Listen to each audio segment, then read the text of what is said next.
होता है ना, कुबेर का खजाना मिल गया हो, वो मिल गया। हमारे सीएम साहब बाहर आए हैं, सत्य की जीत हुई है। केजरीवाल वो बूटी के रूप में काम करेंगे जो एक कार्यकर्ताओं में जीवन दे दिया और उन्हें आगे बढ़ने के लिए।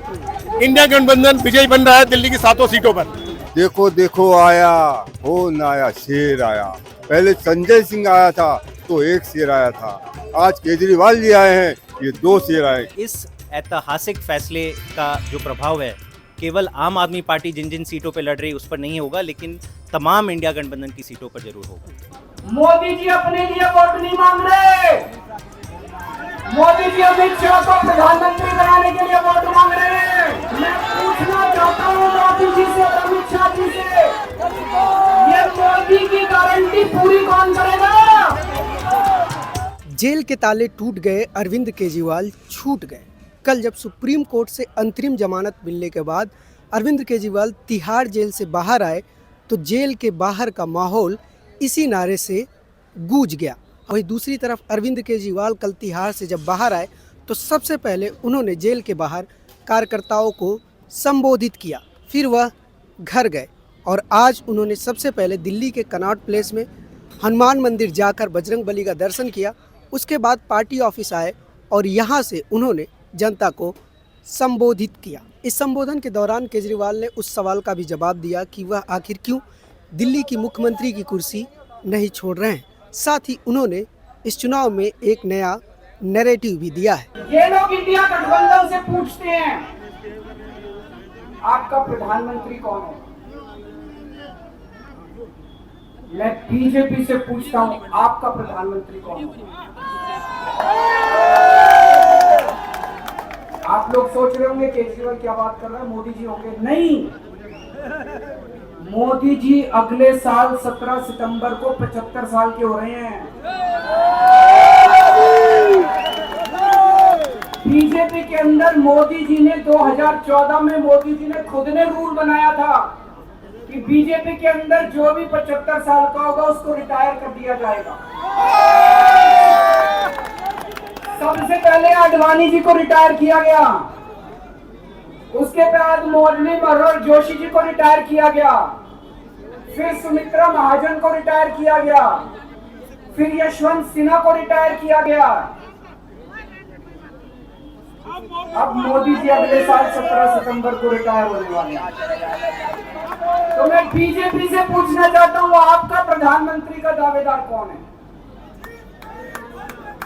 दोस्तों, अगले साल 17 सितंबर तक अगर इनकी सरकार बनी तो उस पर भी आऊंगा मैं। अगर इनकी सरकार बनी तो पहले अगले 2 महीने में योगी जी को निपटाएंगे ये, और उसके बाद मोदी जी के सबसे खास अमित शाह को ये प्रधानमंत्री बनाएंगे। तो मैं लोगों को, देश के लोगों को आगाह करना चाहता हूं, मोदी जी अपने लिए वोट नहीं मांग रहे, मोदी जी अमित शाह को प्रधानमंत्री बनाने के लिए वोट मांग रहे हैं। मैं पूछना चाहता हूं मोदी जी से, अमित शाह जी से, ये मोदी की गारंटी पूरी कौन करेगा? क्या अमित शाह मोदी की गारंटी पूरी करेंगे? आज मैंने सीएम पद से इस्तीफा क्यों नहीं दिया जेल जाने के बाद? दोस्तों, पिछले 75 साल में भारतवर्ष में इतने राज्यों के चुनाव हुए, इतने राज्यों के चुनाव हुए, दिल्ली के अंदर सबसे ऐतिहासिक बहुमत से आम आदमी पार्टी जीती। 55-56% वोट, एक बार 67 सीट, एक बार 62 सीट। इतने भारी बहुमत से आज तक कोई राज्य की सरकार 75 साल में, इतने भारी बहुमत से जीतने के बावजूद झूठा केस, अब उनको पता है वो हमें हरा नहीं सकते दिल्ली के अंदर। उन्हें पता अगले 20 साल तक दिल्ली में आम आदमी पार्टी को कोई नहीं हरा सकता। तो उन्होंने एक षड्यंत्र रचा, राजनीतिक षड्यंत्र रचा। केजरीवाल को झूठे केस में जेल भेज दो, केजरीवाल को इस्तीफा देना पड़ेगा, केजरीवाल की सरकार नहीं जाएगी। अरविंद केजरीवाल षड्यंत्र रचा, मैंने कहा मैं भी इस्तीफा नहीं दूंगा। तुम अगर जनतंत्र को जेल में कैद करोगे तो जनतंत्र जेल से चला के दिखाएंगे। इस दौरान हमने आम आदमी पार्टी के कार्यकर्ताओं और नेताओं से बात की कि अरविंद केजरीवाल के बाहर आने से उनके चुनाव कैंपेन और हौसले पर क्या फर्क पड़ रहा है। होता है ना, कुबेर का खजाना मिल गया हो, वो मिल गया। हमारे सीएम साहब बाहर आए हैं, सत्य की जीत हुई है, न्याय की जीत हुई है, सब बहनें खूब खुश है, दिवाली है। केजरीवाल के आने से हौसला हमारा 100% बढ़ चुका है। केजरीवाल वो बूटी के रूप में काम करेंगे जो एक कार्यकर्ताओं में जीवन दे दिया और उन्हें आगे बढ़ने के लिए। इंडिया गठबंधन विजयी बन रहा है दिल्ली की 7 सीटों पर। देखो देखो आया, कौन आया, शेर आया। पहले संजय सिंह आया था तो एक शेर आया था, आज केजरीवाल जी आए हैं, ये 2 शेर आए। ये 2 नहीं 11 हैं। तो आप सोच लो मोदी जी का क्या होगा। 200 के अंदर, वो कहते ना 400 पार 400 पार। अरे हमारे गांव में गली में कुर्सी बेचने आता है, वो भी बोलता है 400 400 400, पर वो कितने में लेके जाता है? 150 में। तो मोदी जी का वही हाल होने वाला है, 150 में टाई टाई फीस। आपको क्या लगता है कि अब 3 फेज आपका बीत चुका है, सिर्फ 4 फेज बाकी है, तो क्या उस तरह का चेंज अरविंद केजरीवाल ला पाएंगे जैसा अगर उनको शुरू में प्रचार करने दिया गया होता और अब तक करते? देखिए, भाजपा का तो इरादा यही था कि अरविंद केजरीवाल जी को 7 के 7 फेज़ में हम अंदर ही रखें। तो भाजपा इसका मतलब खुद ही कह रही थी कि नहीं, अगर अरविंद केजरीवाल जी प्रचार करेंगे तो इंडिया गठबंधन पूरी ताकत से लड़ेगा और जीतेगा भी। लेकिन अभी भी 4 फेज़ के चुनाव बाकी, मेरे ख्याल से आधे से ज़्यादा सीट में चुनाव होना बाकी है। और इस ऐतिहासिक फैसले का जो प्रभाव है केवल आम आदमी पार्टी जिन जिन सीटों पर लड़ रही उस पर नहीं होगा, लेकिन तमाम इंडिया गठबंधन की सीटों पर जरूर होगा। क्या इंडिया गठबंधन के बाकी साथियों के लिए अदर स्टेट्स में भी केजरीवाल कैंपेन करेंगे या फिर सिर्फ अपनी पार्टी पर फोकस रहेंगे?